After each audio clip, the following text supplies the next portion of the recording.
કેશોદ તાલુકાનું મેસવાણ ગામ આવ્યું ભ્રષ્ટાચારના ભરડામાં।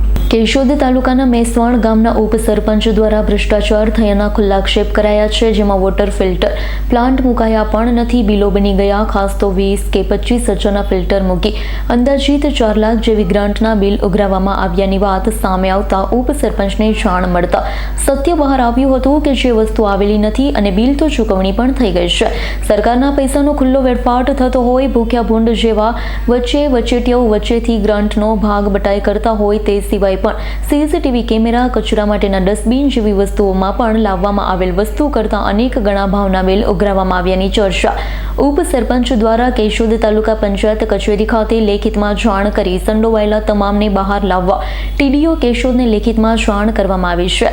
વધુમાં જણાવ્યું હતું, આવી તમામ બાબતોમાં અનેક ગણા બિલ બને છે। માલ પણ ISI માર્કાની જગ્યાએ કોઈ પણ વગરની કંપનીઓની મોકલી ખુલ્લી લૂંટ ચાલતી હોય તેવી મૌખિક રજૂઆત કરતા કેશોદ તાલુકા પંચાયત કચેરી દ્વારા 2 અધિકારીને મોકલી તપાસ કરવામાં આવતા સ્થળ પર જ કંઈ જોવા મળ્યું ન હતું।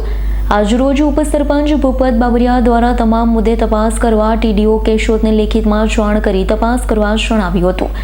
મારું નામ ભૂપતભાઈ બાબરિયા છે। મેસવાણનો હું હાલમાં ઉપસરપંચ છું। મેં હાલમાં ઘણીવાર આપણે ટીડીઓ સાહેબને જાણ કરેલ છે કે મેસવાણમાં આ ફિલ્ટરમાં ભ્રષ્ટાચાર થાય છે અને હું મારો સરપંચ બને ત્યાં જઈને કહી આવ્યા હોત કે ભાઈ સાહેબ આમાં ભ્રષ્ટાચાર થાય, તો પણ અમે અહીંયા અત્યારે ત્યાં ફિલ્ટર છે નહીં અને બિલ પાસ કરી દીધું। તો અમારા ગામના રાજુભાઈ કનેરિયાને અમે ના પાડી હતી, જેમના કામ એ કરે એમ કરીને ધરાટ જેવા તેવા નબળા કામ, આની પહેલાં આગળના કામ છે તે બધું કેમેરા છે, સીસી કેમેરા, ડસ્ટબિન બિલ છે, પાણીના પ્લાસ્ટિકના પેલા આપણે ટાંકી આવી છે, બધામાં ભ્રષ્ટાચાર છે।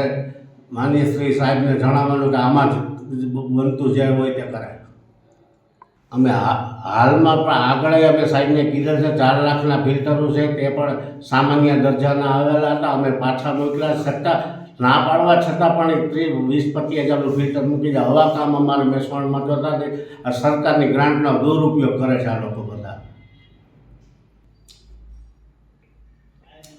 આ તપાસ માટે અમે પહેલાં ટીડીઓ સાહેબને વાત કરે છે, પણ હવે ટીડીઓ સાહેબ અમારું કોઈ ધ્યાનમાં લેતા નથી। તે માટે અમે હવે ટીડીઓ સાહેબને અરજી રજીસ્ટર કરીને અરજી કરીએ છીએ કે અમારા ગામમાં મોટો ભ્રષ્ટાચાર થાય છે। રાવલિયા મધુનો રિપોર્ટ, S9 ન્યૂઝ, કેશોદ। અમારી તમામ માહિતીથી અપડેટ રહેવા માટે જોડાયેલા રહો S9 ન્યૂઝ સાથે।